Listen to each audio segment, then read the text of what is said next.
నమస్తే and welcome to hit TV. Coromandel express ప్రమాద ఘటన ఇంకా మరవలేదు. ఆ దుర్ఘటన కళ్ల ముందు కదులుతూనే ఉంది. అయినా రైల్వే అధికారులు మాత్రం జాగ్రత్తలు తీసుకోకపోవడం గమనార్హం. ఇక తాజాగా మరో ట్రైన్ యాక్సిడెంట్ కలవరపెట్టింది. ఈ ప్రమాదంలో ఇందులో 15 మంది మరణించగా 60 మందికి పైగా గాయపడ్డారు. పశ్చిమ బెంగాల్లోని డార్జిలింగ్లోని రంగపాణి స్టేషన్ సమీపంలో సీల్దా వైపు వెళ్లే కాంచన్ జంగా ఎక్స్ప్రెస్ ను గూడ్స్ రైల్ ఢీకొనడంతో ఈ పెను ప్రమాదం జరిగింది.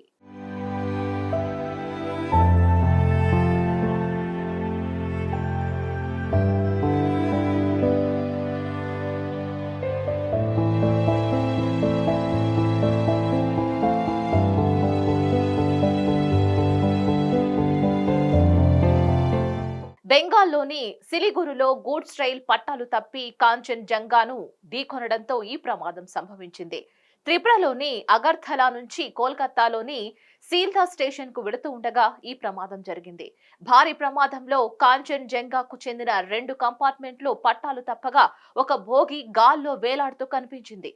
ఉత్తర బెంగాల్లోని న్యూ జల్పాయిగురి స్టేషన్ కు 7 కిలోమీటర్ల దూరంలోని సిలిగురిలోని రంగపాణి ప్రాంతంలో ఈ ప్రమాదం చోటు చేసుకుంది.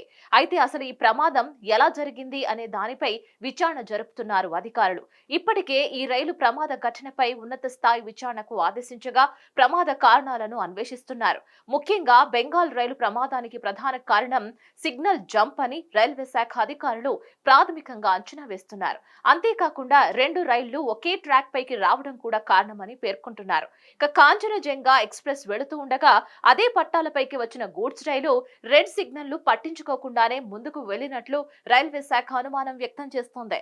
ఈ క్రమంలోనే వేగంగా వెళ్లిన గూడ్స్ రైలు ముందు ఉన్న కాంచనజంగా ఎక్స్ప్రెస్ ను ఢీ కొట్టినట్లు ప్రాథమికంగా నిర్ధారించారు.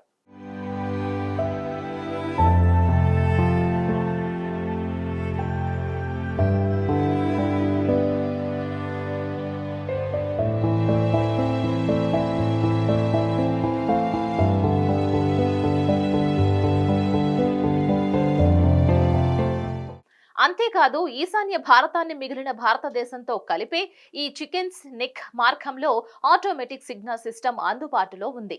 ఈ మార్గంలో రైళ్ల రాకపోకలు ఎక్కువగా ఉంటాయి. ఇక కాంచనజంగా ఎక్స్ప్రెస్ రైలు వెనుక భాగంలో 2 ఫార్సిల్ కోచ్లు, ఒక గార్డ్ కోచ్ ఉన్నాయని, ఈ క్రమంలోనే వెనుక నుంచి గూడ్స్ రైలు వచ్చి ఢీకొట్టినా భారీ ప్రమాదం ఏది జరగలేదని అధికారులు భావిస్తున్నట్లు తెలుస్తోంది. అవి గాని లేకపోతే ప్రమాద తీవ్రత మరింత ఎక్కువగా ఉండేదని, మృతులు గాయపడిన వారి సంఖ్య భారీగా ఉండేది అనే వాదనలు కూడా వినిపిస్తున్నాయి.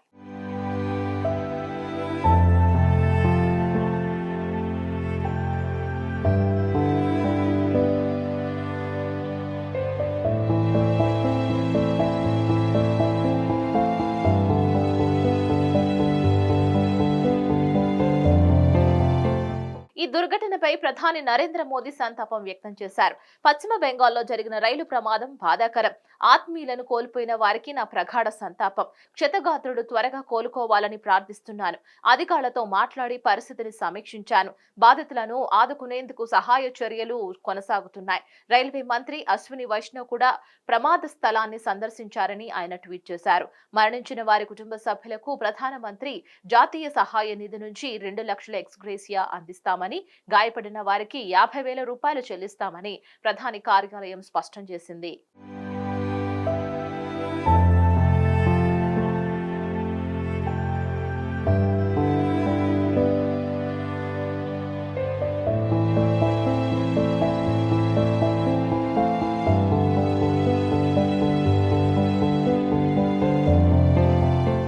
ఇక ఈ ప్రమాదంపై బెంగాల్ ముఖ్యమంత్రి మమతా బెనర్జీ ఆందోళన వ్యక్తం చేశారు. రైలు ప్రమాద వార్తను విని దిగ్భ్రాంతికి గురయ్యానని తెలిపారు. అంతేకాకుండా రాష్ట్రపతి ద్రౌపది ముర్ము, రైల్వే మంత్రి అశ్విని వైష్ణవ్, త్రిపుర ముఖ్యమంత్రి మానిక్ సాహా కూడా ఈ ప్రమాదంలో ప్రాణాలు కోల్పోయిన వారికి సంతాపం తెలిపారు. హిట్ టీవీ యాప్ ని డౌన్లోడ్ చేసుకోండి. ఇందులో short news, live news, entertainment movies అన్ని అవైలబుల్ గా ఉన్నాయి. Please download Hit TV app. Hit TV app hit TV యాప్ని ఫ్రీగా డౌన్లోడ్ చేసుకోండి.